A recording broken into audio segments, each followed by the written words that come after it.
নমস্কার, good evening. শুরু করছে অনুষ্ঠান এনবিপি ইউনানি অ্যান্ড আয়ুর্বেদ রিসার্চ সেন্টারের লাইভ ফোন ইন অনুষ্ঠান। প্রতিনিয়ত টিভি চ্যানেলে অনুষ্ঠান দেখে আপনারা অভ্যস্ত।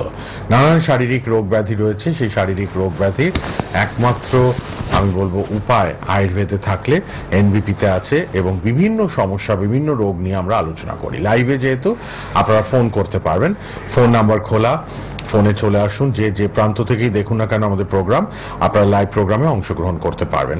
সর্বত্র চেম্বার, কলকাতা, হাওড়া এবং বাইরে অনেক ক্লিনিক চেম্বার রয়েছে, সব আমি বলে দেবো।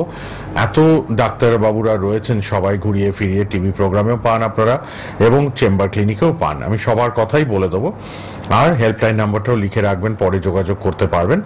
আজকেও উপস্থিত আমাদের মধ্যে অবশ্যই ডাক্তারবাবু doctor S Bhaduri. Doctor Bhaduri, নমস্কার, স্বাগত আপনাকে। ডক্টর ভাদুরী, একটু পেটের রোগ নিয়ে একটু আলোচনা শুরু করি প্রথমে। এই গরম পড়েছে, তীব্র গরম, কিভাবে শরীরকে ঠান্ডা রাখা যায়, পেটকে ঠান্ডা রাখা যায়, মানুষ কিন্তু খুব চিন্তায় পড়ে গেছেন। খুব হাই টেম্পারেচার এখন দেখতে পাচ্ছেন সর্বত্র, কলকাতায় শুধু নয়, পশ্চিমবঙ্গের আদার জেলাগুলোতেও, এবং সামনে আরো শকিং ওয়েভ আসবে বলেই দিচ্ছে, হিট ওয়েভ। তো আমাদের সতর্ক থাকতে হবে, খাওয়া দাওয়া, রোদে বেরোনো, শরীরটাকে ঠান্ডা রাখতে হবে, পেটটাকে ঠান্ডা রাখতে হবে, স্নান কিভাবে করবেন, সবটাই প্রথমে আজকে একটু শুরু করি আলোচনা এই নিয়ে ডক্টর ভাদুরীর সঙ্গে। শুনুন আপনারা, আর ফোনও করবেন। হ্যাঁ, প্রথমে আমি বলবো যে এই গরম, এত রোদের তাপ, এত মানে পরিমাণে হিট, তার সাথে হিউমিডিটি, আর্দ্রতা এত বেশি বাতাসে, প্রথম যেটা আমাদের করতে হবে, জলের পরিমাণ বাড়িয়ে দিতে হবে। আমাদের শরীরে যত বেশি জলের পরিমাণ আমরা বাড়াতে পারবো, মানে আমরা যত বেশি জল ইনটেক করব, যত বেশি জল পান করব, তত কিন্তু আমরা সুস্থ থাকবো। এটা হচ্ছে ফার্স্ট একদম। কারণ এই টাইমে কি হবে, আমরা বাইরে বেরোলে আমাদের অতিরিক্ত ঘাম হবে, সেখান থেকে আমাদের ইলেকট্রোলাইটিক ইমব্যালেন্স হতে পারে, বা শরীরে জলের পরিমাণ কমে গেলে শরীর বেশি হিটেড হয়ে যাবে। এমনিই তাপ বেশি, তার সাথে যদি শরীর হিট হয়, তাহলে কিন্তু বিভিন্ন সমস্যার সম্মুখীন হতে হবে। তার জন্য জলের পরিমাণ আমাদের কিন্তু প্রচণ্ড মাত্রায় বাড়িয়ে দিতে হবে। এতদিন যা খেয়ে এসছি, অনেকেই কম জল খাওয়ার একটা হ্যাবিট থাকে, কিন্তু এখন সেটা করলে হবে না। জল তেষ্টা পাক না পাক, আমাদের কিন্তু জল খেয়ে যেতে হবে। আর অ্যাপ্রক্সিমেটলি আমি বলবো, প্রত্যেক মানুষের কতটা জল খাওয়া উচিত, মোটামুটি প্রত্যেক ব্যক্তির তার নিজের যা ওজন, ধরলাম তার 60 কেজি ওজন, পার কেজিতে তার 50 ml মিলিলিটার জল খাওয়া উচিত। তাহলে যদি কারো 60 কেজি হয়, তাহলে 5 6 30, মানে 300, মানে 3 লিটার, 3000 মানে 3 লিটার। এই 3 লিটার জল কিন্তু তার খাওয়া উচিত, বা 3000 ml, 3 লিটার অথবা 3000 ml জল খাওয়া উচিত। তো এটা হচ্ছে মিনিমাম। এখন যেহেতু সময় বেড়ে গেছে, যে যতটা জল খাচ্ছিলেন তার থেকে জলের পরিমাণ অনেকটা বাড়িয়ে দিন, ঠিক আছে?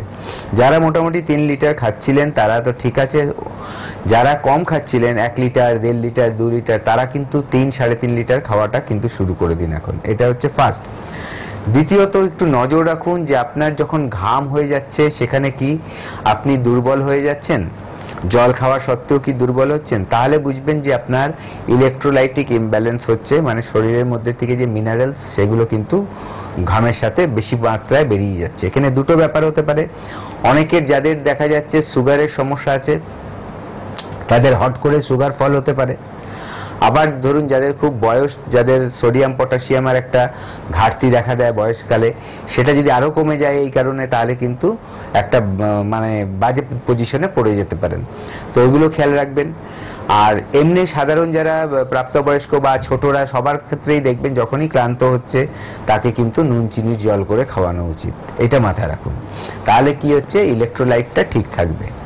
এটা হচ্ছে গেল। দ্বিতীয় কথা হচ্ছে, দেখতে হবে পেচ্ছাবের রংটা কেমন হচ্ছে।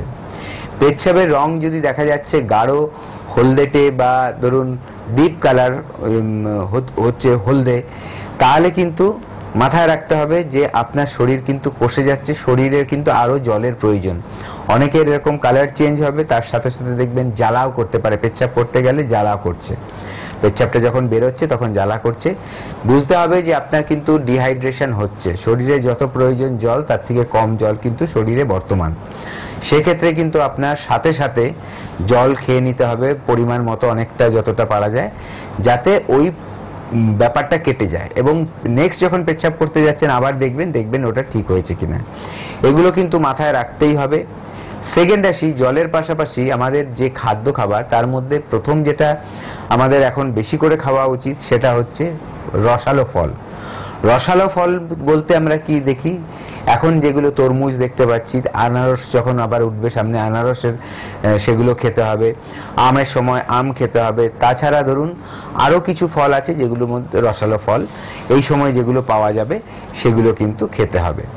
যত বেশি রসালো ফল খাবেন, হ্যাঁ মৌসম্বি একটা বড় জিনিস, বেদানা এই সময় পাওয়া যায়, আঙুরও পাওয়া যায়, যত বেশি রসালো ফল আপনি খাবেন তত তো আপনার শরীরে মিনারেলস ভিটামিন তো যাচ্ছেই, ফল খাচ্ছেন যেহেতু, তার পাশাপাশি কিন্তু শরীরে কিন্তু জলের পরিমাণটা ঘাটতিটা চট করে হতে দেবে না এবং আমাদের ডাইজেশন পাওয়ারটাকেও কিন্তু ঠিক রাখবে।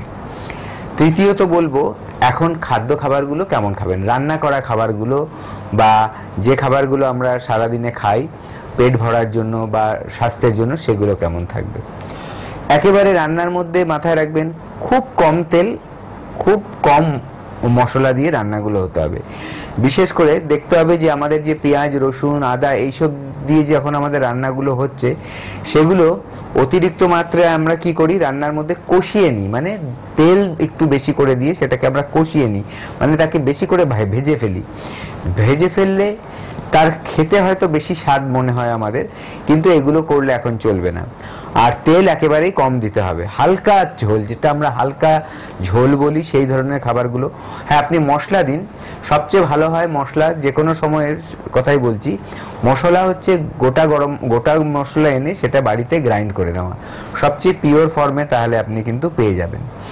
তো সেগুলো দিয়ে পাতলা ঝোল, সেটা মাছের ঝোল হোক, যারা চিকেন খাচ্ছেন চিকেনের স্টু মতো করে খান এই সময়, সবচেয়ে বেশি হেলদি। তারপর ধরুন যারা অন্য শাকসবজি যত রকম আছে যাই খাচ্ছেন না কেন সেগুলোতে অল্প তেল দিয়ে মানে রান্না করা পেঁয়াজটাকে অ্যাভয়েড করে, রসুনটাকে অ্যাভয়েড করে সেগুলো নিরামিষটাই খাবার চেষ্টা করুন। হ্যাঁ অবশ্যই কাঁচা পেঁয়াজ কিন্তু আমাদের পেটকে ঠান্ডা রাখে। এরপর তার পাশাপাশি আবার দেখতে হবে আপনি যে ভাতটা খাচ্ছেন, খুব ভালো হয় যাদের হ্যাবিট আছে বা যারা মনে করছেন হ্যাঁ আমি খাবো, তো তারা কি করতে পারে, ভাতটাকে হয়তো পান্তা ভাত যেটা বলছি আমরা, পান্তা ভাতের কিন্তু অনেকগুলো গুণ আছে। হয়তো সাধারণভাবে আমরা ভাবি যে ভাত বেশি হয়ে গেল রেখে দিল অনেকের বাড়িতে, পরের দিন সেটা যাতে না ফেলে দিতে হয় তাই জল ঢেলে রাখলো তারপরে খেয়ে নিল। এই পান্তা ভাতের কনসেপ্টটা আগে ছিল তখন যখন মানুষের বাড়িতে রেফ্রিজারেটর ছিল না, ফ্রিজ আসেনি, তখন কি হতো যাতে ভাত নষ্ট না হয়ে যায় পরের দিনে কি হতো, জল দিয়ে তাকে ঠান্ডা করে রাখা হতো যাতে নষ্ট না হয়। কিন্তু এখন কিন্তু এটা একটা সায়েন্টিফিক্যালি প্রুভেন যে পান্তা ভাত কিন্তু আমাদের শরীরকে ভালো রাখতে সাহায্য করে, শরীরকে ঠান্ডা রাখতে সাহায্য করে, তার পাশাপাশি বিভিন্ন মিনারেলসও কিন্তু, ভিটামিনস কিন্তু এগুলো আমাদের শরীরকে প্রোভাইড করে।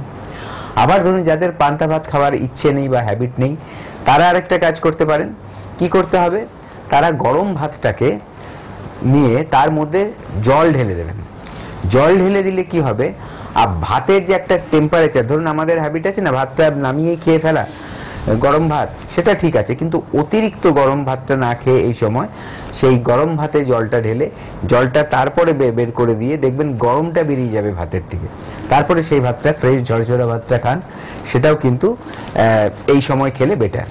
তো এইভাবে মেনটেন করুন এবং দেখুন যে খাবারগুলো আপনার সহ্য হয় না, বিশেষ করে অনেকের দেখা যায় যে দুধে সহ্য হয় না, মানে দুধের মধ্যে ল্যাকটোজ বলে যে জিনিসটা আছে সেটা ইনটলারেন্স হয়, দুধ খেলেই পেট খারাপ হয়ে যায়, এই ব্যাপারগুলো যাদের মধ্যে থাকে তারা দুধটা এই সময় অ্যাভয়েড করুন, তার পরিবর্তে ছানা খান।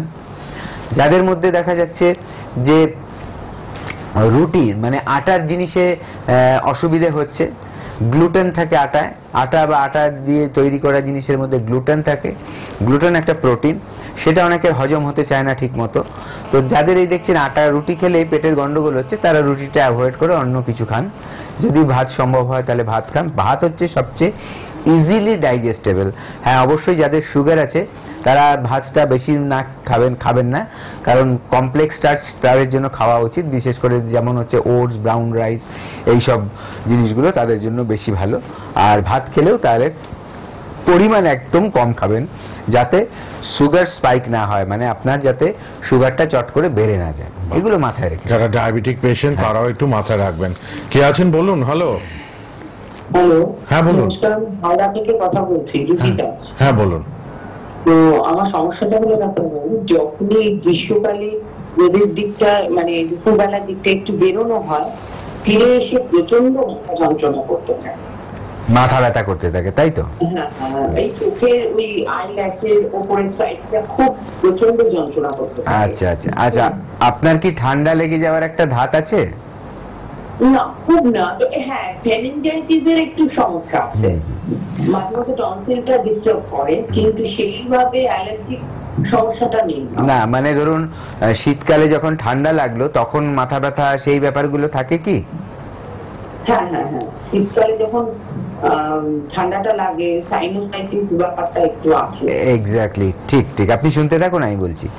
এই যে ব্যাপারটা আমাদের যে কি হয়, যাদের সাইনাসের প্রবলেম আছে, যেটা সাইনোসাইটিস বললেন আপনি, তাদের মধ্যে কি তারা যদি অতিরিক্ত রোদে বেরিয়ে পড়ে, ঠিক আছে, প্রোটেকশন নিল না, বা ধরুন রোদে বেরিয়েছে তার পাশাপাশি পরিশ্রমটা বেশি হয়ে গেছে, ধরুন আপনি শপিং করতে গেলেন, অনেক কিছু ঘোরাঘুরি করলেন, তার মধ্যে রোদ পাচ্ছেন বারে বারে, এবং তার সাথে সাথে রোদের ঠিক একবার এসিতে ঢুকছেন, আবার বেরোচ্ছেন, আবার রোদের ঠিকে ঢুকছেন, এরকম টেম্পারেচার ফ্লাকচুয়েট করছে, পরিশ্রমটা বেশি হচ্ছে এবং রোদের তাপটা মাথায় শরীরে বেশি লাগছে, এরকম সিচুয়েশন গুলোতে কিন্তু আপনার ব্যথাটা হবে। এটার হচ্ছে প্রথম কথা যেটা করতে হবে আপনার হচ্ছে সূর্যের আলো যাতে আপনার শরীরে ডাইরেক্ট না পড়ে, আপনি যখন এই রোদে বেরাচ্ছেন তার ব্যবস্থা করতে সানগ্লাস ইউজ করুন, বড় সানগ্লাস, যাতে এই পার্টটা প্রোটেক্ট করে, কারণ সাইনোসাইটিসের ব্যথাগুলো কিন্তু সাইনাস গ্ল্যান্ডসগুলো আমাদের এখানে থাকে, ঠিক ভুরুর ওপরে এবং চোখের নিচে, তো এই জায়গাগুলোতে কিন্তু এফেক্ট হয়।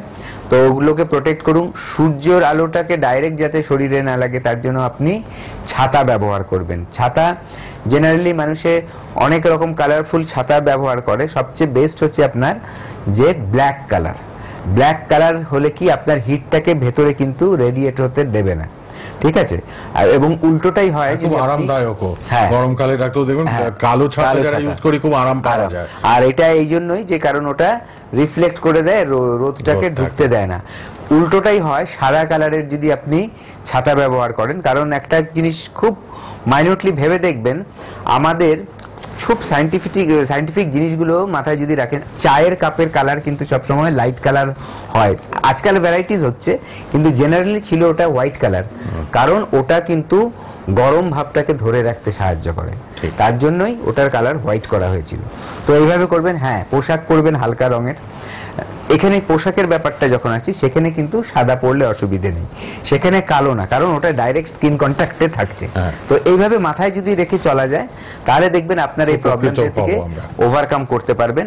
আর তাছাড়া আরেকটা বলবো, যদি দেখছেন সাইনোসাইটিসের প্রবলেম আপনার প্রত্যেক বছর এরকম করে ঘুরে ঘুরে আসছে, আমাদের এর কাছে খুব ভালো ট্রিটমেন্ট আছে, আয়ুর্বেদ ট্রিটমেন্টের মাধ্যমে, আপনার পঞ্চকর্মা থেরাপির মাধ্যমে এটাকে কিন্তু পার্মানেন্টলি কিওর করা যায়। বাহ, সুতরাং একটু যোগাযোগ করে নেবেন। কেউ আরেকজন বোধহয় আছেন।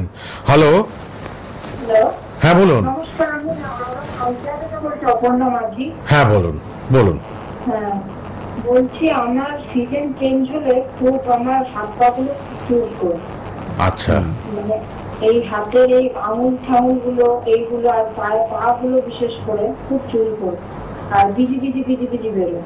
হ্যাঁ, এটা বিশেষ করে আপনার কি গরমকাল এলে বেরোয়? গরমকাল বলে না, মানে সিজন চেঞ্জ হলেই, মানে একটু ঠান্ডা ঠান্ডা পড়লেই হয়, আবার যখন একটু ওয়েদার পাল্টাবে, বর্ষা নামবে তখন হবে, এরকম। আচ্ছা, আপনার এখন হয়েছে কি? হ্যাঁ, এখন যেমন রয়েছে, এখন হাতগুলো যেমন বিজি বিজি হয়ে রয়েছে, আঙুলগুলো মানে লাল লাল লাল লাল লাল হয়ে যায় কি, ছোট ছোট লাল লাল, আর চুলকোয়, তাই তো? হ্যাঁ, এইটা দেখুন আপনি শুনতে থাকুন, আমি বলে দিচ্ছি। এটা হচ্ছে আপনার মধ্যে অ্যালার্জিক টেন্ডেন্সিটা একটু বেশি আছে, ঠিক আছে, যেটা অ্যালার্জি আইজিই যদি টেস্ট করা যায়, আইজিই টেস্ট করলে বোঝা যাবে আপনার শরীরে অ্যালার্জির মাত্রাটা কত আছে। সেটা যদি যত বেশি থাকবে তাদের কিন্তু অ্যালার্জির প্রবলেমটা বেশি হয়, ঠিক আছে। এটাও একটা অ্যালার্জি। এটা কি হচ্ছে, কি হয়, গরমকালে এটাকে হিট অ্যালার্জি বলা হয়, এটা সিজন চেঞ্জ হলে মানে কি, যখনই আপনার টেম্পারেচার ফ্লাকচুয়েট করবে, খুব বেশি ঠান্ডায় হট করে গরম পড়ে গেল, যেটা এখন হয়েছে। ঠান্ডা ছিল ওয়েদারটা, হতে হতে হট করে অতিরিক্ত মাত্রায়, মানে একটা কি হয় গ্র্যাজুয়ালি, মানে আস্তে আস্তে টেম্পারেচার বাড়ে, মানে ঠান্ডাটা আস্তে আস্তে, শীতকালটা যেতে যেতে আমাদের তারপর বসন্তকাল চলে আসে, তারপরে আস্তে আস্তে আমাদের সামার আসছে। এইটা একটা সিস্টেমেটিক ওয়ে। কিন্তু আজকাল দেখা যাচ্ছে সবই যেন কেমন মানে হচপচ হয়ে যাচ্ছে, গোলমেলে হয়ে যাচ্ছে। শীত ছিল, যতটা শীত ছিল, হট করে গরমটা এত বেশি রাইজ হয়ে গেল। এই যে টেম্পারেচার ফ্লাকচুয়েশন, অনেক সময় বডি ওটা নিতে পারে না। তখন কি হয়, যাদের অ্যালার্জিক টেন্ডেন্সিটা থাকে বা অ্যালার্জির ব্যাপারটা বেশি থাকে শরীরে, তাদের মধ্যে বিভিন্ন স্কিনের মধ্যে বিভিন্ন ইরাপশন দেখা যায়। তো এটাও কিন্তু সেটাই একটা। আপনার এটার জন্য কি করতে হবে, প্রথম কথা মেনটেন করার জন্য আপনার এই গরমটা যখনই পড়ছে, আপনার ঠান্ডা কিন্তু শরীরটা ভেতর থেকে করতে হবে। আপনি স্নান করলেন, বাইরে থেকে আপনার টেম্পারেচারটা কমে গেল, কিন্তু ভেতরের যে অর্গানসগুলো আছে সেগুলো যাতে খুব বেশি হিটেড হয়ে না থাকে, ডিহাইড্রেশন না হয়, সেগুলোর জন্য আপনার জলের পরিমাণ বাড়াবেন, রসালো ফলের পরিমাণ বাড়াবেন, হালকা খাবার খাবেন, যাতে ইজিলি ডাইজেস্ট হয় তেমন খাবার খাবেন, রিচ খাবার একদম বন্ধ করে দেবেন। দেখবেন এইটা অনেকটা কিন্তু আপনার টেম্পারেচারটাকে মেনটেন করবে। ঠিক আছে, যখনই এটা মেনটেন করবে, দেখবেন আপনার এই প্রবলেমগুলো আস্তে আস্তে কমতে থাকবে। এবং এই জিনিসগুলো খাবেন না যেগুলোতে সাধারণত মানুষের অ্যালার্জি হয়, আপনি যদি নাও জেনে থাকেন। ধরুন ডিমটা অ্যাভয়েড করুন আপাতত, চিংড়ি মাছ অ্যাভয়েড করুন, কাঁকড়া সেগুলো অ্যাভয়েড করুন। তারপরে এছাড়াও কিছু কিছু রয়ে গেছে জিনিস যেগুলো খেলে মানুষের অনেক সময় অ্যালার্জিক টেন্ডেন্সি হয়। সেটা হচ্ছে ধরুন কচু জাতীয় কিছু খাবার, এইগুলোকে অ্যাভয়েড করুন। ঠিক আছে, দেখবেন আপনি কিন্তু আমি যেরকম ভাবে বললাম এভাবে চলুন, দেখবেন কিছুটা ওভারকাম করতে পারছেন। আর এটাকে যদি পার্মানেন্টলি ঠিক করতে হয় তাহলে কিন্তু ট্রিটমেন্ট আছে। আপনার কিন্তু এই যে আইজি বলে টেস্টটা বললাম, অ্যালার্জির মাত্রাটা দেখা হয়, এইটাকে কিন্তু আমরা ট্রিটমেন্ট করে কমাতে পারি। এটাকে যখনই আপনি কমিয়ে আনবেন তখন কিন্তু এই প্রবলেমগুলো আপনার শরীরে আসবে না। এটা এবং তার পাশাপাশি আরও আছে কিছু টেস্ট, সেই টেস্টগুলো করলে বোঝা যাবে আপনার কোন কোন খাবারে অ্যালার্জি, সেগুলো অ্যাভয়েড করবেন। আমাদের ট্রিটমেন্ট নিয়ে আপনি সুস্থ হয়ে যাবেন, সেই খাবারগুলো অ্যাভয়েড করবেন। দেখবেন আলটিমেটলি আপনি এই রোগটায় আবার কোনোদিনই পড়বেন না, মানে এই রোগটা আর আপনার কাছে ফিরে ফিরে কিন্তু বারে বারে আসবে না। অতিরিক্ত গরম, তীব্র দাবদাহ, ডাক্তারবাবুরা সব সময় বলছেন দুপুরের দিকটা বাচ্চারা এবং বয়স্করা একটু কম বেরোন রোদে, 12টার পর একদম 4টে অবধি, 11টা থেকে 4টে যতটা পারবেন কম বেরোন রাস্তায়। আর খাওয়া দাওয়া, পোশাক, ছাতা সব কিন্তু সঙ্গে ক্যারি করুন। এই যে হিট স্ট্রোক হয়, মাঝে মধ্যেই রাস্তায় দেখি বয়স্ক লোকেরা বসে পড়েছেন, কেমন ঘামছেন। হ্যাঁ, জলটা ক্যারি করুন, গ্লুকোজ ওয়াটার ডাক্তারবাবু বললেন ক্যারি করলে খুব ভালো, নুন চিনির জল, আর রসালো ফলগুলো খান, আর জলের ভাগটা বেশি রাখুন এখন।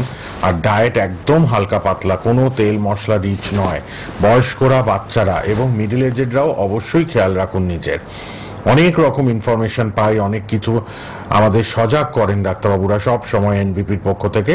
এনবিপি Unani and Ayurveda research centre, যাদের ওয়ার্ল্ডস ফার্স্ট ইউনানি ক্যান্সার হসপিটালও রয়েছে, রেগুলার টিভি প্রোগ্রাম, সোশ্যাল মিডিয়াতে প্রোগ্রাম, ফেসবুক, সোশ্যাল মিডিয়ায়, ইউটিউবে, সর্বত্র আপনারা প্রোগ্রামগুলো পাবেন। হেল্পলাইন নাম্বারগুলো লিখে রাখুন, 9830235527 অথবা 37, দুটো রেড বক্সে নাম্বার দেওয়া আছে। এটি এনবিপির নিজস্ব নাম্বার, যে কোনো সময় ফোন করে নেবেন। আপনারা অনেকেই আসতে চান, দেখাতে চান, তাদের জন্য আমি বলবো এই নাম্বার মাস্ট।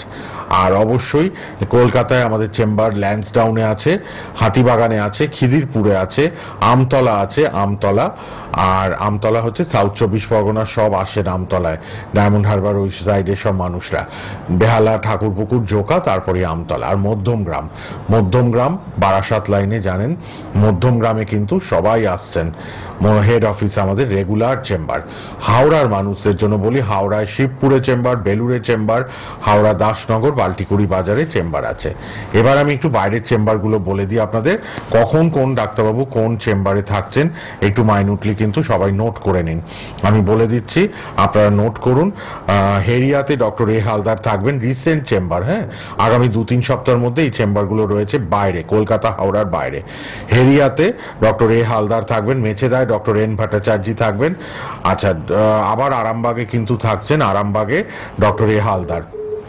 যারা ফোনে আসছেন একটু সঙ্গে থাকবেন, নিশ্চয়ই ফোন পাবেন, ডক্টর ভাদুরী আছেন, আপনাদের যে কোনো রোগ ব্যাধির ক্ষেত্রে পরামর্শ দেবেন তিনি।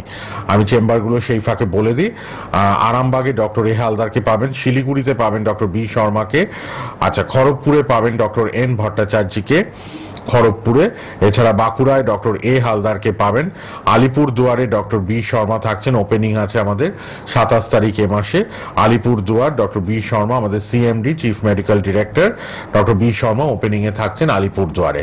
আচ্ছা, এর পাশাপাশি বলি, জামশেদপুরে ডক্টর এন ভট্টাচার্য থাকবেন, গুয়াহাটিতে ডক্টর এস ঘোষাল থাকছেন, আচ্ছা পুরুলিয়াতে ডক্টর এ হালদার থাকছেন, ডিব্রুগড়ে ডক্টর এস ঘোষাল থাকছেন, ঝাড়গ্রামে ডক্টর এ হালদার থাকছেন, বনগাঁতে ডক্টর এন ভট্টাচার্য থাকবেন, গঙ্গারামপুরে ডক্টর এস ঘোষাল গঙ্গারামপুরে থাকবেন, আচ্ছা ক্যানিং এ থাকছেন ডক্টর আর দে, আসানসোলে ডক্টর বি শর্মা, বহরমপুরে ডক্টর এ হালদার, আচ্ছা কাকদ্বীপে ডক্টর এস ভাদুরী, বর্ধমানে ডক্টর এন ভট্টাচার্যকে পাবেন আপনারা, মালদাতে ডক্টর এস ঘোষাল, দুর্গাপুরে ডক্টর এন ভট্টাচার্য, বোলপুরে ডক্টর বি শর্মা, কুচবিহারে ডক্টর এস ঘোষাল, কৃষ্ণনগরে ডক্টর এ হালদার, রায়গঞ্জে ডক্টর এস ঘোষাল, হলদিয়াতে ডক্টর এ হালদার, রানীহাটিতে আবার ওপেনিং আছে 11ই মে, রানীহাটি আমাদের সিএমডি ডক্টর বি শর্মা নিজে থাকবেন, Ranihati chamber opening doctor B Sharma থাকছেন 11ই মে, আগরতলাতে ডক্টর এন ভট্টাচার্য থাকবেন, শিলচরে ডক্টর এস ঘোষাল,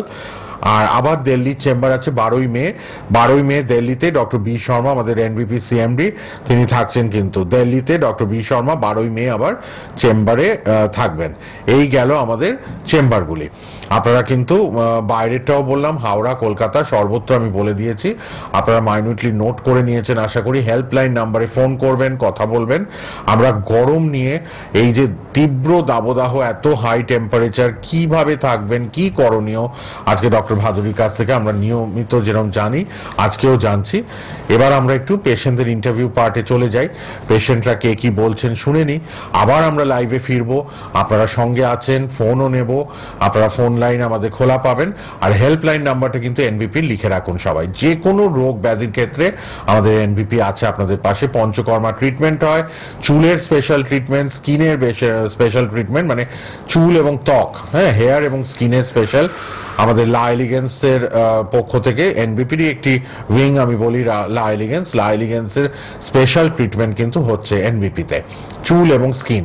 আর যে কোনো রোগ ব্যাধি এনবিপিতে আসলে কিন্তু আপনারা একটা পরামর্শ করতে পারবেন, কতদিনে সারবে, কি ব্যাপার, রিপোর্ট বেসড ট্রিটমেন্ট হয়, সবটাই জেনে নিতে পারবেন। আচ্ছা চলুন এবার পেশেন্টদের কথাগুলো শুনে আবার আমরা স্টুডিওতে ফিরছি লাইভে। আপনার নাম? রীতা ভট্টাচার্য। কোথায় বাড়ি আপনার? দমদম। কি রোগে ভুগছিলেন আপনি? ভুগছি অস্টিও আর্থ্রাইটিস, ডক্টরস বললেন। অস্টিও আর্থ্রাইটিস কতদিন ধরে ভুগছেন? আমি এটা জানতে পারলাম মার্চের প্রথমে। এই রোগ নিয়ে অন্য জায়গায় কোনো ট্রিটমেন্ট করিয়েছিলেন? অ্যালোপ্যাথিক করিয়েছিলাম। তাতে কোনো রেসপন্স পেয়েছিলেন? না, সেরকম আমাকে হাঁটু চেঞ্জ করতে বলেছিল, হাঁটুটা রিপ্লেসমেন্ট করতে বলেছিল। তারপর আপনি ডক্টর বি শর্মার কাছে আসেন। বি শর্মার কাছে আপনি কতদিন ধরে এই ট্রিটমেন্টে আছেন? আমি 15 দিন। এখন আপনি পঞ্চকর্ম নিচ্ছেন। হ্যাঁ, পঞ্চকর্ম যেটা নিচ্ছেন, সেই পঞ্চকর্মটা আপনার কদিন হয়েছে? 9 দিন। আর আপনাকে নিতে বলেছে কদিন? 15 দিন। 15 দিনের ভেতর 9 দিন আপনার পঞ্চকর্ম হয়েছে। এখন আপনি কিরকম আছেন? এখন আমি মোটামুটি ভালোই আছি। আগে আমাকে কিছুদিন, এই 15 দিনের মধ্যেই বা 15 দিন আগে, 1 সপ্তাহ আগে থেকে মানে আমি ব্যালেন্সটা রাখতে পারতাম না, একটু লাঠিতে ভর করতে হয়েছিল। এখন আপনি লাঠি নিয়ে হাঁটছেন? না, এখন লাঠি নিয়ে হাঁটছি না। মানে আগের তুলনায় আপনি এখন অনেকটাই সুস্থ আছেন।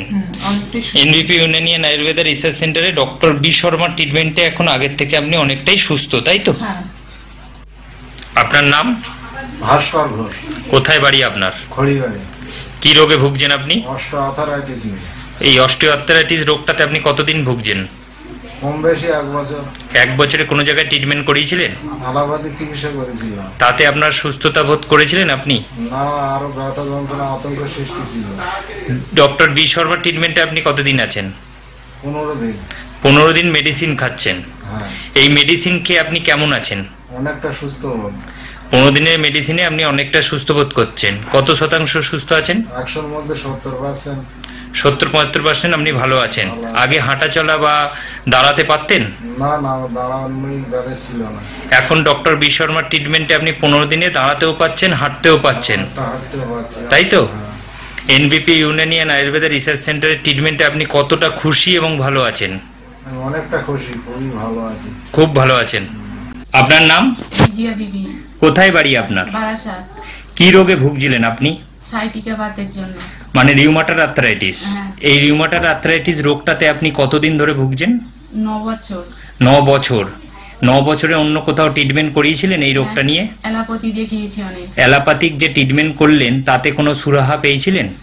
না, মানে খাওয়া হয় যখন তখন মানে ব্যথা কমে যায়, আবার ফের মানে তারপরে আবার মানে যখন ওষুধ খাচ্ছেন ভালো থাকছেন, আবার ব্যথা বাড়ছে। তা এই কষ্টটা আপনার কেমন ছিল? আপনার প্রচন্ড প্রচন্ড কষ্ট ছিল। বাড়ির কোনো কাজকর্ম করতে পারতেন? না, পারতেন না।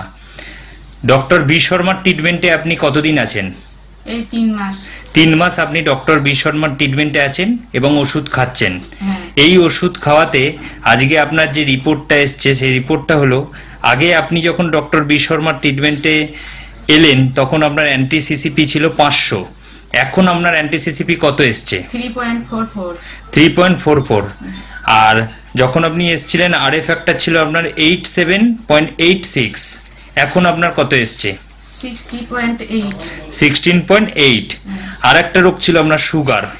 এই সুগারটা আপনার খালি পেটে ছিল 210 এবং ভরা পেটে ছিল 312। এখন আপনি নিজে রিপোর্টটা হাতে নিয়ে নিজে বলুন এখন আপনার সুগার কেমন আছে? খালি পেটে এখন 121, ভরা পেটে 181। 121 আর 181। তাহলে আগের থেকে আপনার এই রিপোর্টটা অনেকটাই নরমাল এসে গেছে। এখন আপনি কেমন আছেন? এখন আমি আগের চেয়ে অনেক ভালো আছি। আর এই রিপোর্টটা দেখার পর আপনি কতটা খুশি? অনেক খুশি আমি। নিজের হাতে রিপোর্ট রেখেছেন এবং কতটা খুশি নিজে বলুন। অনেকটাই, মানে এতটাই খুশি যে ভিতরে যে রোগটা ছিল সেইটা কমে যাওয়া মানে কি একটা মানুষের মধ্যে কি আনন্দ আসে সেটা আপনারাও মানে জানলে বুঝতে পারবেন, যে যখন যে রোগ থেকে মুক্তি পাওয়া যায় তখন সেই রোগটার প্রতি মানে কেমন একটা খুশি আসে, যে দেহ থেকে বেরিয়ে যাচ্ছে, মানে কি প্রচন্ড একটা খুশি। আর এখন বাড়ির কাজ করতে পারছেন? হ্যাঁ। এখন বাড়ির কাজ করতে কোনো কষ্ট না। এখন তাহলে আপনি বাড়ির কাজ কর্ম সবকিছু নিজে হাতে নিজে করতে পারছেন। এনবিপি ইউনানিয়ান আয়ুর্বেদা রিসার্চ সেন্টারের ট্রিটমেন্টে আপনি কতটা খুশি এবং ভালো আছেন? অনেকটাই ভালো আছি। আর খুশিও আছেন, তাই তো?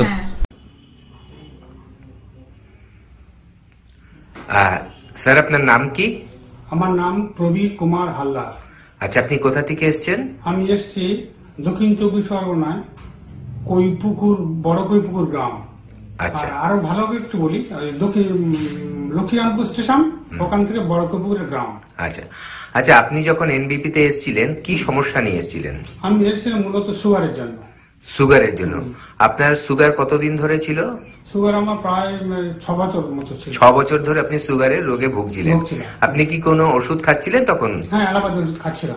খাচ্ছিলেন, কিন্তু তাতে আপনি যখন আমাদের এখানে এসেছেন তখন আপনার কত ছিল সুগার? তখন আমার ছিল খালি পেটে 235 এবং ভরা পেটে 456। আচ্ছা, তখন আপনি অ্যালোপ্যাথি ওষুধ খাচ্ছিলেন? অ্যালোপ্যাথি ওষুধ খাচ্ছিলাম। আচ্ছা, এবার আপনি কোন মাসের রিপোর্ট বলছেন এটা? এবার আমি বলছিলাম এটা নভেম্বরের রিপোর্ট। নভেম্বরের রিপোর্ট। আচ্ছা, তারপর আপনি আমাদের এখানে এসে আমাদের ওষুধ খাওয়া শুরু করলেন, অ্যালোপ্যাথি ওষুধটা বন্ধ করে দিলেন। আচ্ছা, আজকে এখন আপনার কত সুগার আছে? এখন আমার সুগার আছে খালি পেটে 120, ভরা পেটে 140। আচ্ছা, তার মানে এখন আপনি আমাদের ওষুধ খেয়ে অ্যালোপ্যাথি ওষুধ বন্ধ করে দিয়ে রিপোর্টে যেটা এলো 120 আর 140।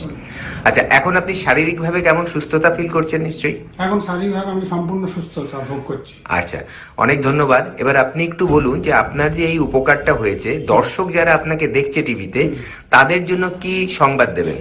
আমি সব দর্শককে অনুরোধ করব অযথা এখানে সেখানে না ঘুরে আপনারা, আমি যে প্রতিষ্ঠানে এসেছি এই প্রতিষ্ঠান থেকে আপনার সুগারের ওষুধ খান। আমি যা বলছি এটা সত্য কথা বলছি। আচ্ছা, এবং আপনার কাছে তো তার রিপোর্টও রয়েছে? হ্যাঁ, রিপোর্টও রয়েছে। আচ্ছা, আপনাকে অসংখ্য অসংখ্য ধন্যবাদ যে আপনি আমাদের ওপরে এতটা ভরসা করে এগিয়েছিলেন এবং আজকে সম্পূর্ণভাবে সুস্থ হয়েছে।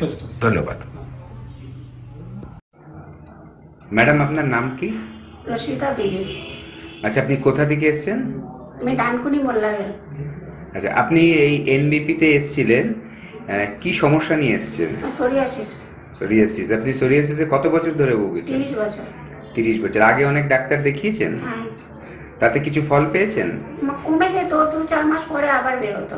আচ্ছা, এনবিপি তে এসে চিকিৎসা করার পর আজকে কেমন আছেন? এখন আপাতত ভালো আছি। আর কোনো সমস্যা এখন নেই? সমস্যা নাই, একটু মাঝে মধ্যে একটু চুলকায়। হ্যাঁ, এখন আর আপনার ট্রিটমেন্ট এখন চলছেন? হ্যাঁ। আচ্ছা, প্রায় আপনি ভালোর দিকে হয়ে গেছেন এখন, তাই তো? হ্যাঁ। আচ্ছা, আপনি কি দর্শকরা যারা আপনার এই প্রোগ্রামটা দেখবে তাদেরকে কিছু বলতে চাইবেন? হ্যাঁ। হ্যাঁ, বলুন, কি বলতে চান?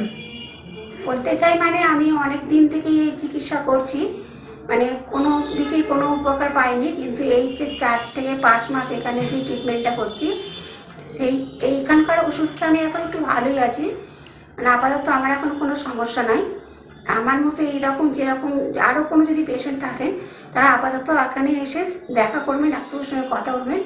এখানে চিকিৎসা করলে আমি মানে যে উপকৃত হয়েছি আপনারাও হয়তো সেই উপকৃতটা পাবেন, এই আশা করছি।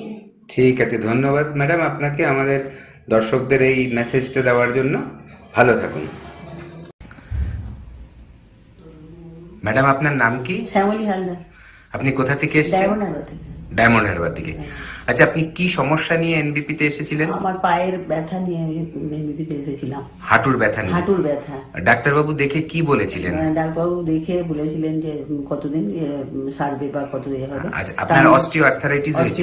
হ্যাঁ, বলেছিলেন। আচ্ছা, আপনি আমাদের এখানে আসার আগে অন্য চিকিৎসা করেছিলেন? অনেক চিকিৎসা করেছি, কিন্তু কোনো কাজ হয়নি। কোনো কাজ হয়নি? না, একই রকম। আচ্ছা, আমাদের এখানে কোন মাসে ট্রিটমেন্টের জন্য এসেছিলেন? আমি নভেম্বরের 7 তারিখে এসেছিলাম। নভেম্বরের 7 তারিখে। আজকে ধরুন জানুয়ারি 16 তারিখ। আপনি এর মধ্যে আপনি কেমন আছেন এখন? কেমন আছেন? খুবই ভালো আছি। আমার পায়ের ব্যথা ইজি হয়ে গেছে, আমার কোনো সমস্যা নেই, হাঁটতে চলতে আর কষ্ট হয় না।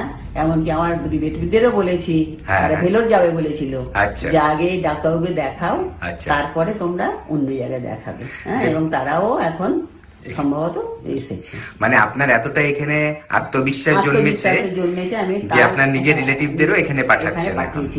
আচ্ছা, এখন আপনি তাহলে স্যাটিসফাইড? এবং এখন স্যাটিসফাইড। আচ্ছা, আপনি দর্শকরা যারা আমাদের এই প্রোগ্রাম দেখছেন তাদের জন্য কি বলতে চাইবেন? তাদের বলতে চাই তারাও এই এখানে দেখাক এবং রোগ থেকে মুক্ত হোক। আচ্ছা, তাদেরকেও আপনি চাইছেন যাতে এনবিপি তে এসে ডাক্তারবাবুকে দেখান এবং তাদের যা কোনো সমস্যা হোক সেটা নিয়ে আসলে তারা ভালো ফল পাবে, আপনার এই বিশ্বাস আছে? আমার এটা বিশ্বাস। আচ্ছা, আমার নিজের থেকে আমার এটা বিশ্বাস যে আমার হয়েছে যখন, তখন তাদেরও ভালো হয়ে যাবে, আমার এটা নিজের আত্মবিশ্বাস। অনেক অনেক ধন্যবাদ আপনাকে, এবং আপনি আরো ভালো থাকুন, আমরা এটাই আশা করব। এবং দর্শকদের যেটা বললেন, দর্শকদের জন্য এটা একটা সুখবর যে আমাদের এখানে এলে অনেক দূরে গিয়ে চিকিৎসা না করিয়েও আমাদের এনবিপি তে এসে চিকিৎসা করলে মানুষ সুস্থ হতে পারে। ধন্যবাদ। ম্যাডাম, আপনার নাম কি? আমার নাম রত্না সেন। আচ্ছা, আপনি কোথায় থাকেন? আমি মতিলাল নেহেরু রোডে থাকি, কলকাতা 29। আচ্ছা, আপনি এনবিপি তে এসেছেন যখন চিকিৎসা করতে, আপনি কি সমস্যা নিয়ে এসেছেন? আমার ছোটবেলা থেকেই আইবিএস আছে, আর তার জন্য আমি প্রচণ্ড কষ্ট পেয়েছি সারা জীবন। আর ডাক্তার দেখিয়েছি প্রচুর, অনেক অনেক অনেক ডাক্তার দেখিয়েছি। আমি নিজেও সেন্ট্রালের হেলথ ডিপার্টমেন্টেই কাজ করতাম, তাই সেই সুবাদে আমি অনেক ডাক্তার দেখিয়েছি, অনেক মেডিসিন খেয়েছি, কিন্তু এটা আমার কমপ্লিটলি কিওর কোনোদিনই হয়নি।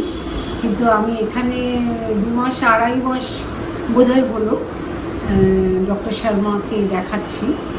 ওনার মেডিসিনে আমি নিজেই বলছি 60% 70% আমি ভালো আছি। একটু আমার অসুবিধা যেটুকু আছে তার জন্য আজকে আমি এসেছিলাম। ডক্টর সাহেব আমাকে আরেকটা মেডিসিন ইনক্লুড করে দিয়েছেন, কিন্তু আমি এনার চিকিৎসায় খুবই আশাবাদী। আমি এতদিনে বোধহয় সঠিক পথেই চলছি, সঠিক ডক্টরের সন্ধান পেয়েছি। আচ্ছা, আপনার তরফ থেকে আমাদের যে ভিউয়ার্স আছে যারা প্রোগ্রামগুলো দেখেন আমাদের, তাদের জন্য কোনো মেসেজ দিতে চাইবেন? মেসেজ দেব, আমার এই অসুখটার কথা ভেবেই বলছি যে আমার এই অসুখটা তো খুব পুরনো অসুখ। অ্যালোপ্যাথি, হোমিওপ্যাথি, আমি বহু ওষুধ খেয়েছি।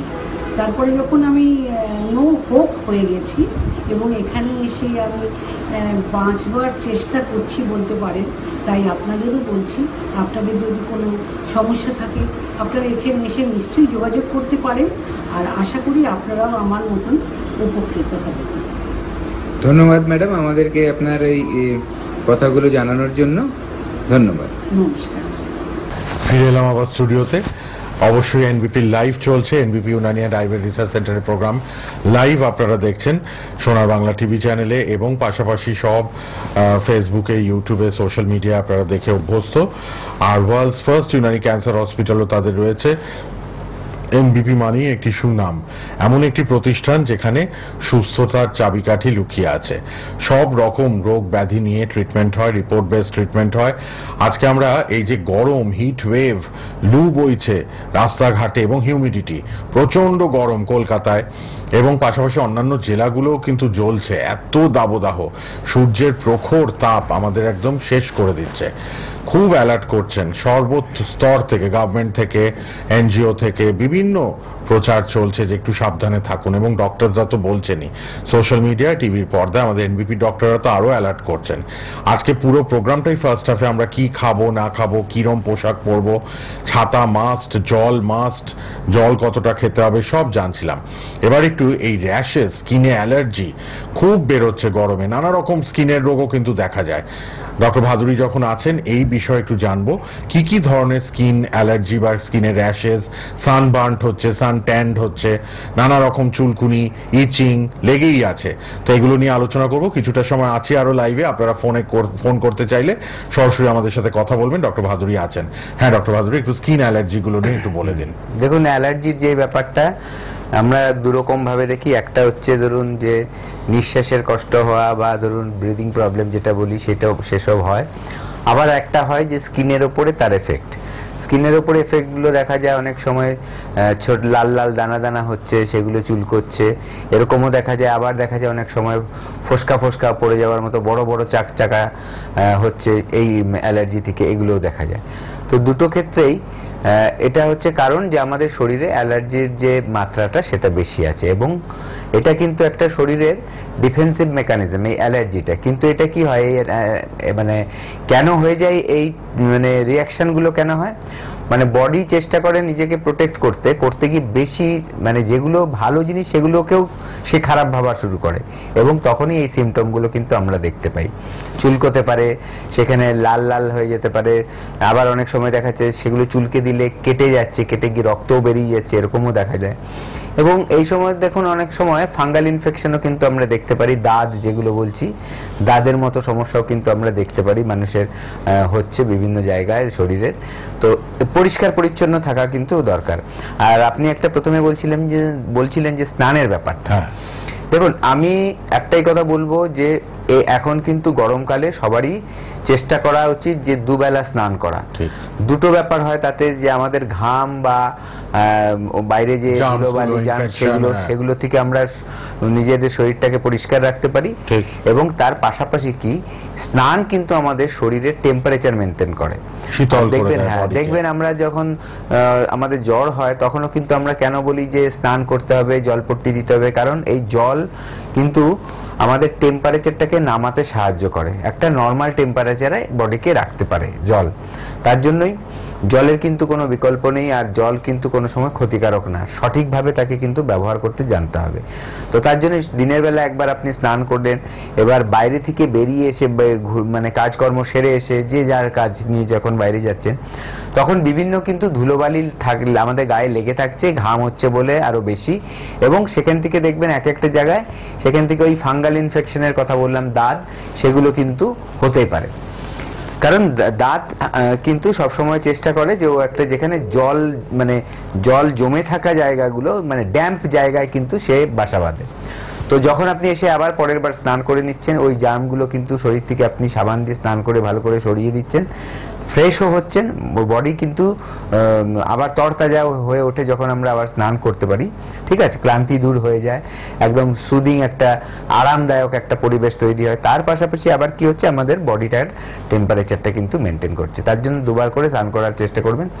যারা ছোট তাদেরকে একটু যত্ন সহকারে করাতে হবে যাতে ঠান্ডা না লেগে যায়, মানে একদম কনকনে জল বা বরফ জল দিয়ে তো স্নান করানো না, নর্মাল টেম্পারেচারের জলে কিন্তু স্নান করিয়ে দেওয়া হবে। যদি কেউ দেখছেন যে পুরো স্নান করতে অসুবিধা হচ্ছে, হ্যাঁ বলবো মাথাটা না ভেজালেও চলবে। যদি পুরো স্নান করতে অসুবিধা হয় তাহলে কোমর অবধি মানে নাভিটাকে ঠান্ডা রাখবেন। নাভি কিন্তু আমাদের শরীরের মেন, এবং দেখবেন জন্মানোর সময় মায়ের সাথে কিন্তু সংযোগ যেটা থাকে সন্তানের, সেটা নাভির দ্বারা, এবং নাভির দ্বারাই সবকিছু কিন্তু ট্রান্সফার হয় মায়ের থেকে সন্তানের। তো নাভিটাকে যদি আপনি ঠান্ডা রাখতে পারেন দেখবেন সারা শরীরও কিন্তু ঠান্ডা হয়ে আছে।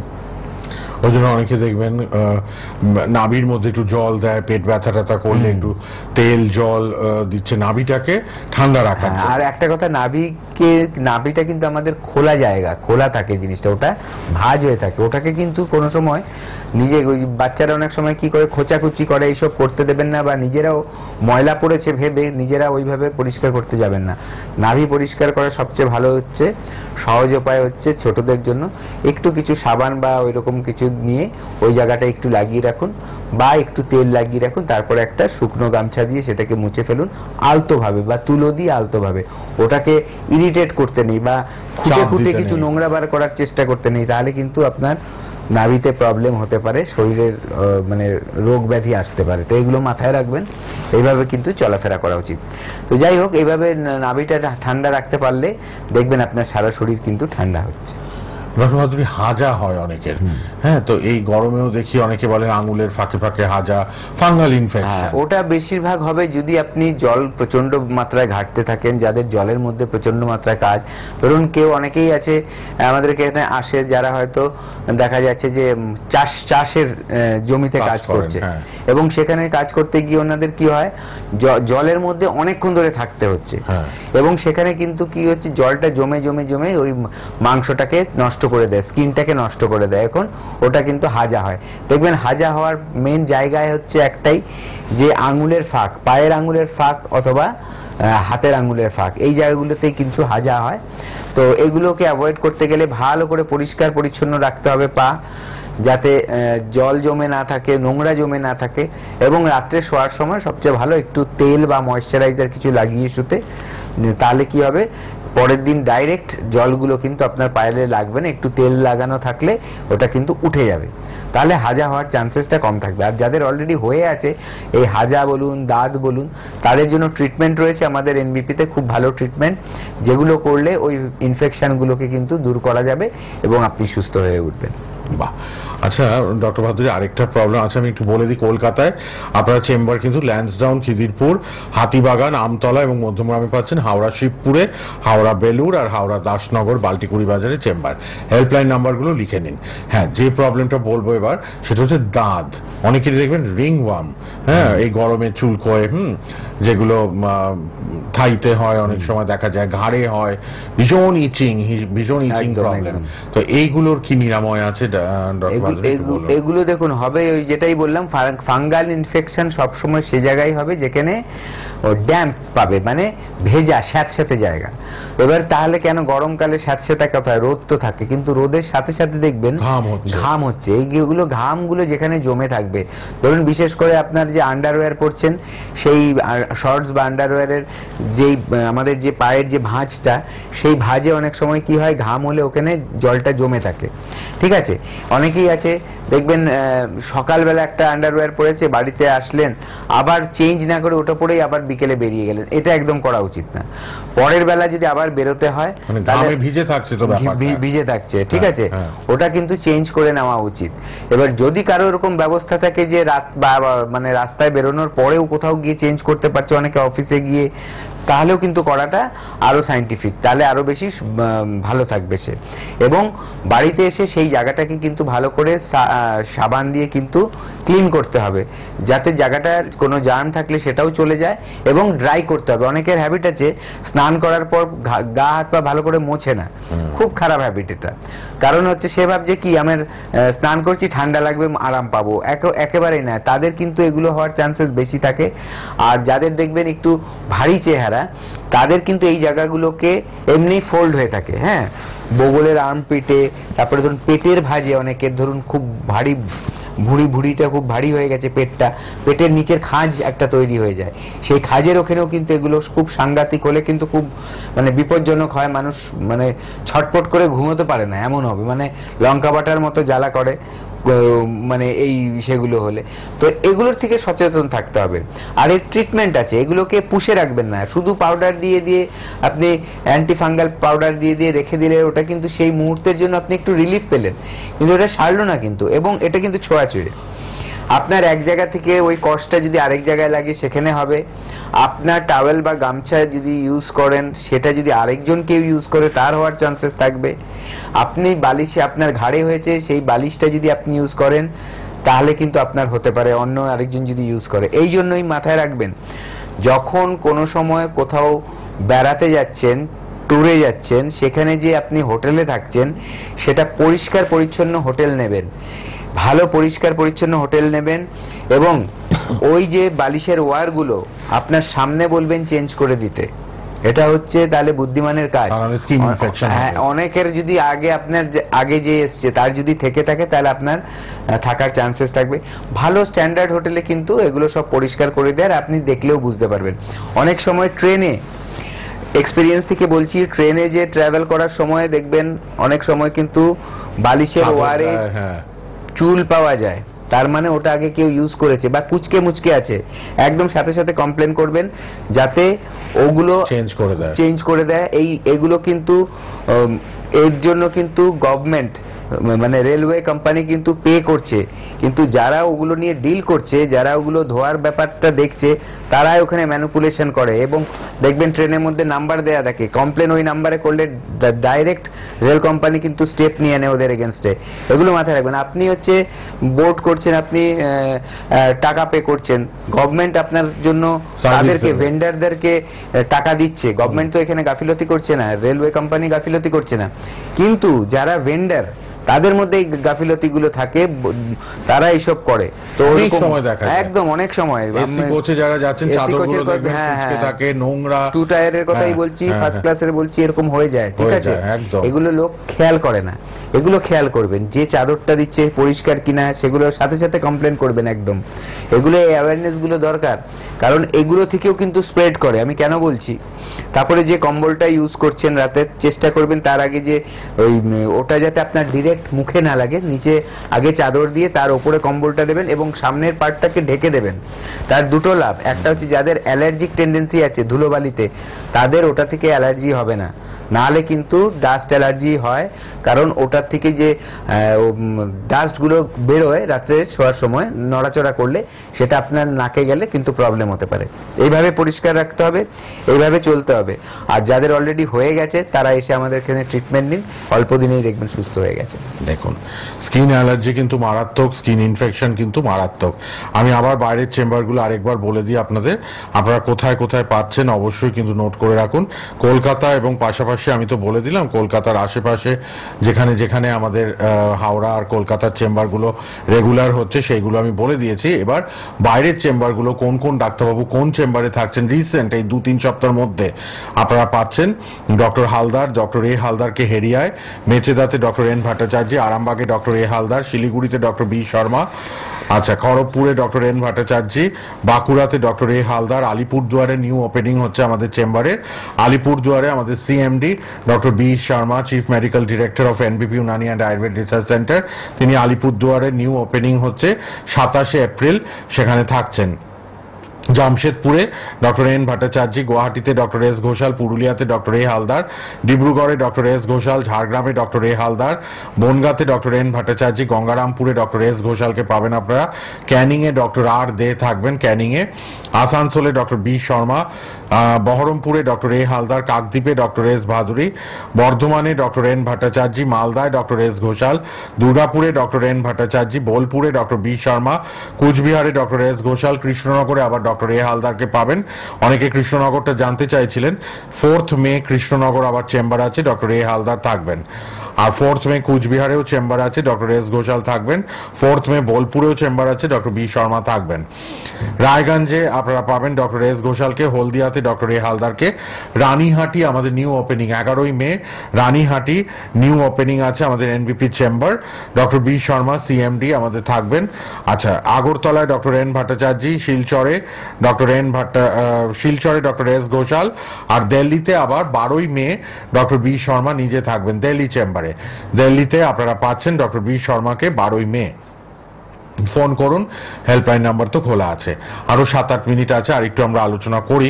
চুলেরও সমস্যা হয় গ্রীষ্মকালে, ড্যান্ড্রাফ, ভীষণ ঘাম হচ্ছে, শ্যাম্পু করা, ক্লিন করা, এবং তারপরেও যদি না কমে ডক্টর ভাদুরী ট্রিটমেন্ট নিতে হবে, তাই তো? এনবিপিতে লা এলিগেন্সের বিভিন্ন প্রোডাক্ট আছে, ট্রিটমেন্ট আছে চুলের এবং স্কিনের। হ্যাঁ, প্রথম কথা বলবো যে আপনারা যত্ন কিভাবে নেবেন চুলের জন্য। হ্যাঁ, গরমে চুলের এই সিজনে দেখুন সবারই ঘাম হয়, এবং লোমকূপে কিন্তু ঘামটা থাকে, এবং ঘামের সাথে কিন্তু তেলও বেরোয়, আমাদের অয়েল সিক্রেশনও কিন্তু হয়। এবং যেহেতু আমরা আজকাল বেশি বাইরে যাতায়াত করি, সব পুরুষ মহিলা সবাই, তার জন্য বাইরের থেকে কিন্তু নোংরা ডাস্ট পার্টিকেলস কিন্তু আমাদের স্ক্যাল্পে গিয়ে জমতে থাকে এবং লোমকূপগুলোকে বন্ধ করে দেয়। এই লোমকূপগুলো যখনই বন্ধ হবে, দুটো ব্যাপার হবে, আস্তে আস্তে ওখানে নোংরাটা জমে চুলটাকে ড্যামেজ করবে একটা, এবং অনেক সময় দেখা যাবে যে ওখানে কিন্তু গুড়ি গুড়ি র্যাশের মতো উঠছে। ঠিক আছে, এই দুটো কিন্তু প্রবলেম হয়।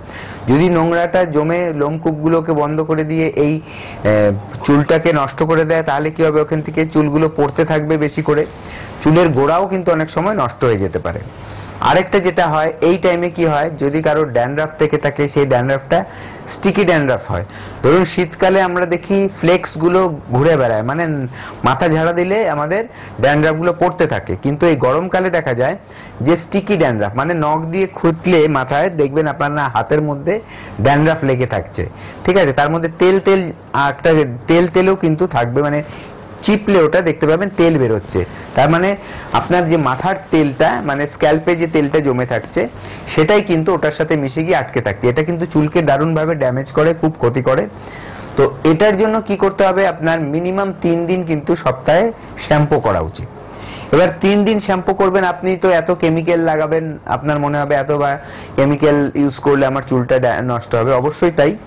তার জন্য কি করতে হবে, আপনার ন্যাচারাল কিছু প্রোডাক্টস আছে আমাদের এনবিপিতে, সেই সব আছে, সেই ন্যাচারাল প্রোডাক্টস গুলো দিয়ে আপনার কিন্তু চুলে শ্যাম্পু করতে হবে। চুলে সেই ন্যাচারাল প্রোডাক্টস দিয়ে করলে প্রথম কথা তো চুল তো পরিষ্কার হবেই, তার সাথে সাথে যে ন্যাচারাল ইনগ্রেডিয়েন্টস আছে সেগুলো, যে দিয়ে জিনিসটা তৈরি, এই শ্যাম্পুটা তৈরি, সেগুলো কিন্তু চুল হেলদি করার জন্য সাহায্য করবে। এবং চুলের সমস্যা বুঝে বুঝে কিন্তু আমাদের এখানে আছে, যাদের ড্যান্ড্রাফ আছে তাদের একরকম আছে, যাদের ড্যান্ড্রাফ নেই তাদের আরেক রকম। তো এইভাবে করে যদি আপনি আমাদের এই প্রোডাক্টগুলো নিয়ে এসে ইউজ করতে পারেন, তাহলে আপনার কিন্তু দেখবেন চুলের যে ড্যান্ড্রাফ এটাও কমে গেছে এবং চুলের সমস্যাও কিন্তু আসছে না। তো এর জন্য আপনি হেল্পলাইন নাম্বারে কল করতে হবে, কল করে একটা জেনে নিয়ে ওগুলো কিন্তু আপনার বাড়িতেও পৌঁছে যাবে, অথবা আপনি যদি আমাদের চেম্বারে আসেন, যেখানে যেখানে আমাদের চেম্বার রয়েছে সেখানে গিয়েও কিন্তু আপনি কালেক্ট করে নিতে পারেন। বাহ, আমাদের চুল এবং স্কিন, মানে হেয়ার আর স্কিন, চুল এবং ত্বকের জন্য সব প্রোডাক্ট আছে। এনবিপি সব প্রোডাক্ট লা এলিগেন্সের পক্ষ থেকে আছে। লা elegance from the house of এনবিপি সব প্রোভাইড করছে। আপনারা ফোন করলে আপনার বাড়ির অ্যাড্রেসে কিন্তু বাই পোস্ট পাঠিয়ে দেওয়া হবে আমাদের এনবিপি লা এলিগেন্সের স্কিনের এবং চুলের প্রোডাক্টগুলো। আপনারা ফোন করুন 9830235527 এবং 37। তীব্র গরম, খুব সাবধানে থাকতে হবে ছোটদের বড়দের, এবং মাঝবয়সীরা তো কাজে বেরোচ্ছেন, তারাও কিন্তু একটু অ্যালার্ট থাকবেন। রাস্তাঘাটে মাথা ঘুরে পড়ে যাচ্ছে, দেখছেন তো প্রচুর মানুষ আমরা দেখতে পাই আশপাশে। তাই যতটা পারুন অ্যাভয়েড করুন, বড়রা এবং ছোটরা। সামার ভ্যাকেশন কেন দেয় বাচ্চাদের স্কুলে? কেননা এই তীব্র গরম নেওয়া যায় না। আর মাঝবয়সীরা অবশ্যই তখন ফিট থাকেন, কাজকর্মে বেরোচ্ছেন, কিন্তু আপনাদেরও সাবধানতা অবলম্বন করতে হবে। ছাতা, মাস্ক, জল, মাস্ক এগুলো ক্যারি করুন। পেটের রোগ খুব দেখা যায় এই গরমে। আপনারা কিন্তু খাওয়া দাওয়ার ওপর একটু রেস্ট্রিকশন এবার আনতেই হবে। খুব রিচ স্পাইসি খাবার খাবেন না, বারবার ডাক্তারবাবুরা বলছেন। অয়েলি ফুড অ্যাভয়েড করুন, ফাস্ট ফুড অ্যাভয়েড করুন। ডাক্তারবাবু, এমনি দইটা তো আপনি সবসময় প্রেফার করেন, যে টক দইটা খেতে বলেন আপনি। হ্যাঁ, দেখুন গরমে কিন্তু টক দই খাবেন। টক দইয়ের একটা বড় গুণ হচ্ছে, আমি বলে দিচ্ছি, যে এটা আমাদের কি বলে, ওই যে আজকাল দেখবেন মডার্ন ডেজে বলা হচ্ছে যে প্রোবায়োটিক, ঠিক আছে, যেটার মধ্যে আমাদের দইয়ের মধ্যে ল্যাক্টোব্যাসিল বলে তো একটা জিনিস, ল্যাক্টোব্যাসিলাস বলে একটা যেটা ব্যাকটেরিয়া থাকে, সেটাই কিন্তু এটা তৈরি করতে সাহায্য করে দইটাকে, দুধটাকে দইয়ে কনভার্ট করে। এর জন্য দেখবেন আপনি দুধ থেকে ডাইরেক্ট দই বানাতে পারবেন না যতক্ষণ না দইয়ের একটু ছাঁচা তাতে দিচ্ছেন, ঠিক আছে, একটু দইয়ের অ্যাড করলেই দই দুধটার সাথে, তাহলেই কিন্তু দই হবে, ঠিক আছে, এটা তো খেয়াল করে দেখেছেন। বাড়িতে পাতা হলেও তাই, বাইরে হলেও তাই, কিন্তু দই দিয়েই দই তৈরি হয় দুধ থেকে, এটা মাথায় রাখতে হবে। তো এই যে টক দই, এই টক দইটা কি আপনি সবচেয়ে ভালো হয় যদি আপনি ঘোল করে খেতে পারেন, সবচেয়ে বেস্ট। তা না হলে এমনিও খেতে পারেন, লস্যি করে খেতে পারেন, চিনি দিয়ে খাবেন না, এটা বেটার হচ্ছে আপনি বিট নুন দিয়ে খান। আর তার সাথে হচ্ছে লস্যিটা কি যেটা বলবো কি বলে, ঘোল করে কিভাবে খাবেন, ধরুন 100 গ্রাম আপনি টক দই নিলেন, তার মধ্যে আপনি 300 গ্রাম জল মিশিয়ে মিক্সিতে ওটাকে ফাটাবেন, তারপরে উপরে দেখবেন একটা ফেনা পাবেন, ওই ফেনাটা হচ্ছে অ্যাকচুয়ালি ক্রিম, ওই ক্রিমটাকে ফেলে দেবেন। এই ক্রিমটা যত না খাবেন তত ভালো। তার জন্যই বলছি যে ঘোল সবচেয়ে ভালো। দইয়ের মধ্যে টক দই দিয়ে আপনি লস্যি বানাতে পারেন, এমনি খেতে পারেন, বা ঘোল খেতে পারেন। ঘোলটা হচ্ছে সবচেয়ে হেলদি। প্রত্যেক দিন দুপুরে খাদ্য খাবারের পর বা লাঞ্চের পর 1 গ্লাস করে ঘোল খাবেন, তার মধ্যে একটু জিরে গুঁড়ো করে দিয়ে দেবেন, দেখবেন আপনার ডাইজেস্টিভ পাওয়ার খুব ভালো হবে এবং দেখবেন পেট কিন্তু ঠিক থাকবে, হজমের কোনো কিন্তু সমস্যা হবে না, পটির সমস্যা হবে না। বাহ, দইটা কিন্তু খুব দরকার। এই যে পেট পরিষ্কার হয় না, এটাও একটা কিন্তু নানা রকম আমাদের রোগের সৃষ্টি করে। পেট ক্লিন হওয়া দরকার, সকালে হোক যখন হোক, পেটের নোংরা ময়লা সব বেরোনো উচিত। একদম। এই যে দেখুন আজকাল এই ফাস্ট ফুড, জাঙ্ক ফুড, এত স্পাইসি মানে অয়েলি ফুড, এইসব খেয়ে কি হচ্ছে, আমাদের যে ভালো ব্যাকটেরিয়াগুলো যেটা আমাদের হজম করতে সাহায্য করে সেগুলোকে মেরে ফেলছি আমরা। মেরে ফেলে কি হচ্ছে, খারাপ ব্যাকটেরিয়া তার খাদ্য হচ্ছে এই জিনিসগুলো, যেই আমাদের ক্ষতিকর ব্যাকটেরিয়াগুলোর খাদ্য হচ্ছে junk food, fast food, oily food, spicy food, এগুলো। তো সেগুলো বারবারন্ত হয়ে ওঠে, তখনই আমাদের পেটের গন্ডগোল হয়। পেটের গন্ডগোল হতে গিয়ে কি হয়, ডায়রিয়া হবে, পেট খারাপ হবে, অথবা দেখা যাবে কনস্টিপেশনের সমস্যা। এইটার থেকে একটা নতুন রোগ সৃষ্টি হয়ে যায়, IBS, ইরিটেবল বাউল সিনড্রোম, যেখানে সারা জীবন ধরে মানুষ দেখা যায় যে এই একটা রোগ নিয়ে ভুগে যাচ্ছে। কখন দিনের মধ্যে 4বার 5বার পটিতে যেতে হচ্ছে, পটি ক্লিয়ার হচ্ছে না, পরিষ্কারই হচ্ছে না, বারবার হবে, আর বেগ পায়। বাইরে যাচ্ছেন, ড্রেস করেছেন, মনে হবে আবার মনে হয় পাবে, কখনো দেখবেন আম পড়ছে, মানে এক এক সময় এক এক রকম, কোনো নির্ধারিত কিছু নেই বা একটা সিস্টেমের মধ্যে আপনি চলতে পারবেন না। হ্যাঁ, অনেকেরই ধরুন একবেলা পটি হলো, আবার বিকেলে হলো, একটা রেগুলারিটি মেনটেন হচ্ছে, সেটা ভালো। 2বার পটি হওয়া মানে কোনো ক্ষতি নয়, যদি পটির ফরমেশনটা ঠিক থাকে, সেটা কনস্টিপেশনও হবে না, সেটা পাতলাও হবে না, কিন্তু নর্মাল সফট পটি হবে, যেটা তার একটা আকার থাকবে, শেপ থাকবে, যেটা নর্মালি হয় আমরা দেখি। সেই পটিটা হলে 2 বেলা করছে খুব ভালো, কারণ তার ওখানে কিছু তাহলে 24 ঘন্টায় জমে থাকছে না, এবং ডাইজেশনের জন্য কিন্তু সেটা সক্রিয় থাকছে, সুবিধা হচ্ছে, গ্যাস হবে না, অ্যাসিডিটি কমবে, এই সব ব্যাপারগুলো থাকবে। কিন্তু যখনই সেটা না হয়, বারে বারে হচ্ছে, বা সারাদিনে একদিনও হলো না, পরের দিন আবার হচ্ছে, কেউ তো এসে পেশেন্টরা বলে আমার 2 দিন 3 দিন পরে একদিন হয়, আরেকজন বলে ডাক্তারবাবু আমি ওষুধ না খেলে আমার পটি হয়ই না।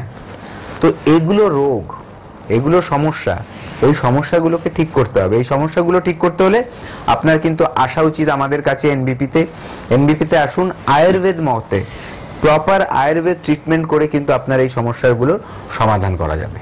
হেল্পলাইন নাম্বার খোলা 9830235527 অথবা 37।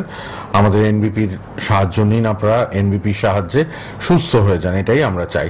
রেগুলার টিভি প্রোগ্রাম, ফেসবুক ইউটিউবে প্রোগ্রাম আপনারা দেখবেন নিয়মিত, এবং অনেক ইনফরমেশন আমরা গ্যাদার করতে পারি কিন্তু প্রোগ্রাম দেখে। কলকাতায় চেম্বার, হাওড়ায় চেম্বার, রিসেন্ট এই 2-3 সপ্তাহ বাইরে বাইরে কোথায় চেম্বার সব বলে দিলাম।